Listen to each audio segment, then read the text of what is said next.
Olá a todos, eu sou Carlos Nunes, você está aqui mais uma vez no Livros e E-Books. Hoje, dando continuidade ao mini projeto aí de leitura do Dom Quixote, a gente vai conversar sobre o livro apócrifo de Dom Quixote de La Mancha, que pouca gente conhece esse livro aqui. Se você procurar aí no YouTube, mesmo na internet, Google e outras ferramentas aí de pesquisa, vai achar muito pouca coisa sobre ele. Ele é muito citado, principalmente praticamente todo o texto sobre Dom Quixote fala desse livro aqui, mas o livro em si é pouco lido. Eu não sei nem se ele já tinha sido lançado aqui no Brasil anteriormente. Essa edição aqui é da editora Itatiaia. Ele é de 1989 e a tradução dele é do Eugênio Amado, que também, na mesma época, fez uma tradução muito boa do Dom Quixote original, também lançado pela editora Itatiaia. Para quem não sabe, eu era um dos que não sabia disso, o Cervantes, quando ele escreveu o Dom Quixote original e encerrou a obra, ficou em aberto, no final dela, fica em aberto a possibilidade da existência da terceira saída do Dom Quixote, que a primeira parte fala das duas primeiras saídas, e fica em aberto a terceira saída. E ele escreveu e publicou em 1605 a primeira parte do Dom Quixote. E a obra fez tanto sucesso que logo caiu no gosto popular e ensejou aí a continuidade dela. Só que o Cervantes, nessa época, ele estava mais interessado em se tornar conhecido e respeitado como escritor de outras obras também, principalmente do teatro. Ele escrevia muito para teatro, mas não conseguiu um grande destaque, principalmente em função do Lope de Vega, que foi um grande teatrólogo, né, da época, da história da Espanha, e que obscurecia completamente as obras do Cervantes. E ele tentou, né, com outros escritos, mas ele nunca conseguiu a notoriedade que ele conseguiu com o Quixote. E com isso, mas ele queria muito isso, e por isso ele ficou protelando essa continuação da história. Até que por demanda popular e também, logicamente, acredito eu, né, como até hoje acontece, com a vontade aí de ganhar dinheiro com a obra, uma coisa que está em voga, que está famosa, alguém pegou e resolveu dar continuidade à história do Don Quixote. E parece que isso, na época, era uma coisa completamente possível e permitida, porque o livro tem aqui no início as autorizações, né, de publicação, ou seja, eu acho que não existia essa situação de direitos autorais, nada disso. E o livro ele está em nome de Alonso Fernandes de Avellaneda. Só que ninguém sabe quem é ele. O mistério do livro já começa aí, porque a identidade dele é desconhecida. Ele diz aqui logo no início que é um pseudônimo, e até hoje tem vários estudos tentando descobrir quem foi esse autor. E ele era realmente alguém que bem desafeto, tá? Dá pra gente sacar muito bem isso aqui no livro. Uma coisa que eu não sabia, que me chamou muito a atenção nesse livro, apesar de eu saber que era uma continuação, é que realmente ele começa do ponto onde o outro parou, como se fosse uma continuação da história.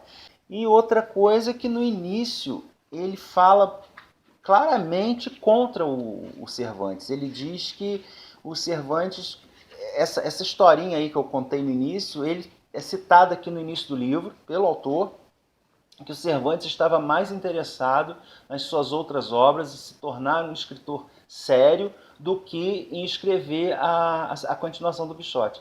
Por isso ele se propôs a fazer isso, porque o Cervantes, na verdade, já estava velho e já não estava mais dando bola para o que o povo queria, né? Porque o público queria. Então ele resolveu assumir essa missão.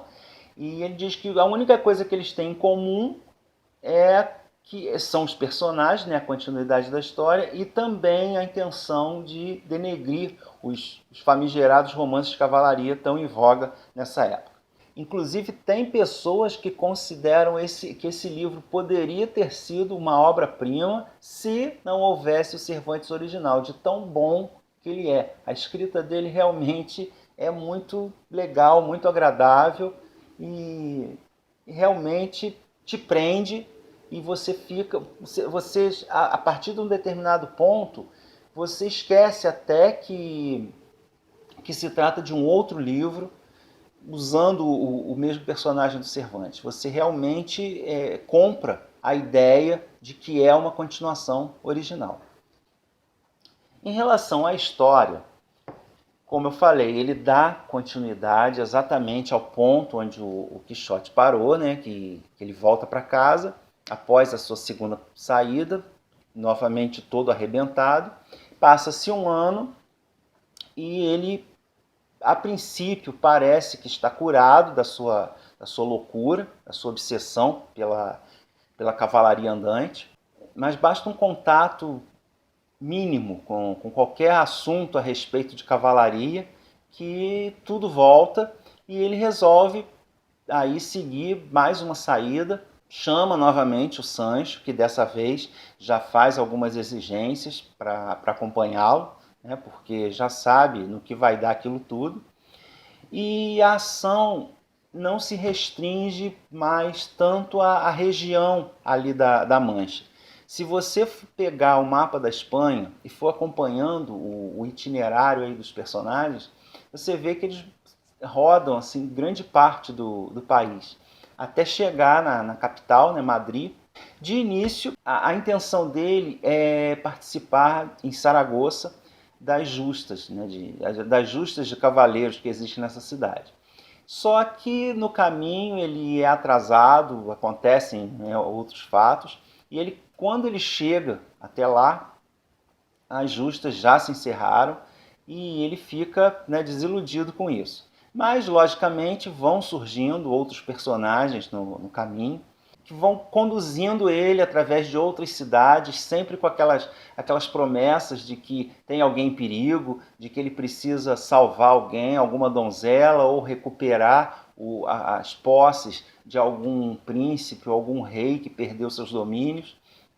E assim ele vai caminhando, né, de cidade em cidade, com um destino a Madrid, aonde vai haver o grande embate da vida dele contra um gigante que tomou para si o reino de Chipre e que desafia ele para um duelo, que na verdade é um nobre disfarçado e que quer que esse duelo aconteça em Madrid, porque é a cidade, né, cidade real, se possível em frente ao rei. E o Quixote, lógico, aceita esse desafio e aí segue em direção a Madrid, onde vai ter o desfecho dessa história.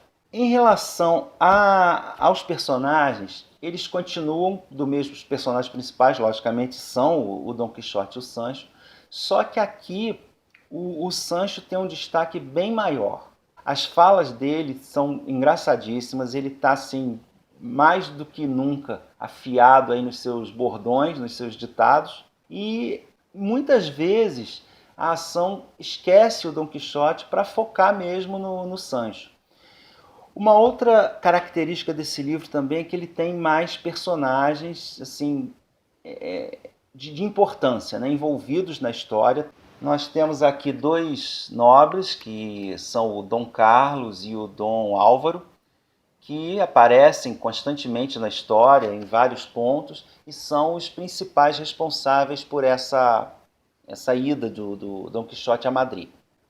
E também pelo desfecho da história, são eles que arquitetam tudo, arquitetam o rumo que a história vai tomar e que dão um ponto final nela. Que é a princesa Zenóbia, isso na visão do Dom Quixote, né? Porque na verdade a mulher não passa de uma prostituta que é velha e tem uma cicatriz enorme no rosto e é descrita ali como uma pessoa horrorosa, como uma figura até mesmo assustadora. Mas logicamente ele a vê como uma princesa belíssima, rainha das Amazonas, que foi destronada e que ele precisa salvar e restaurá-la no trono. E isso gera aí situações engraçadíssimas, que todo lugar que ele vai, ele exige que ela seja tratada como grande dama que é, e na verdade ela é mais do que conhecida de todo mundo, e pelo próprio aspecto físico dela, isso é quase que impossível, né? A história é bem mais humorística. Não tem tanto aquela aura trágica, né, de sofrimento, da loucura do Dom Quixote que tem no primeiro livro.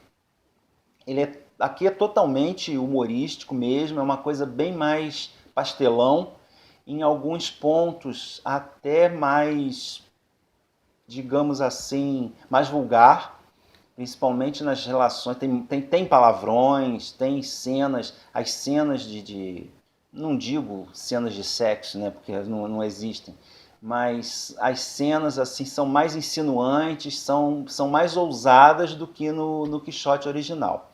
Então é isso, a loucura dele está assim, bem mais evidente nessa situação, nesse caso aqui, mas sempre as investidas dele terminam daquela forma, daquela pancadaria de desenho animado.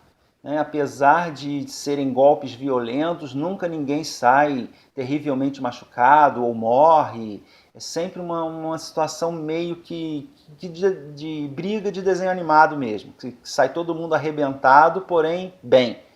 Não tenho conhecimento, procurei também alguma outra edição, não achei, e vale a pena dar essa chance aqui para o livro apócrifo de Dom Quixote.